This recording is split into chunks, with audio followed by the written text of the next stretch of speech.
успокаивает, что-то вдохновляет, что-то развивает. Хобби – это не просто способ занять время.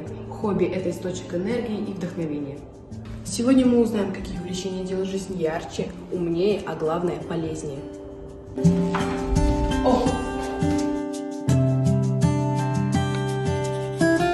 Арсений, правильно? Покажи нам свое творение. Я не уверен, что у меня тут получилось. Я только начинающий художник. Да ладно, плохого в искусстве не бывает. Покажи. Вот. Ты видишь в этом увлечении какую-либо пользу? Именно в этом направлении рисования. Это помогает развивать мелкую моторику и улучшать воображение. Тебе известно, как будет слово «искусство» на другом языке?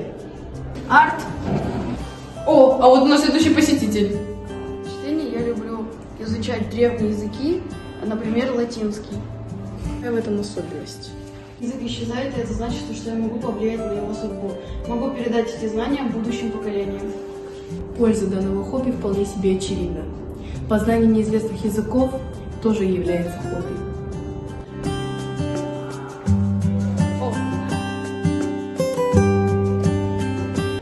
Так, почему не на уроке? Сегодня чересчур много языков.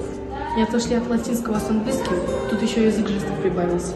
Я в этом не сильна, поэтому отдам ведущую роль нашему новому гостю. На самом деле язык жестов не такой уж и не сложный. Этот знак обозначает то, что я был в столовой. Ты тоже знаешь язык жестов? Я тоже. Язык жестов улучшает общение и делает информацию более доступной. Глухонемым людям это помогло принять свои особенности. Вы слышите это? Нет, не товарищ позади меня. Кто-то с математическим складом ума прячется в укромном месте.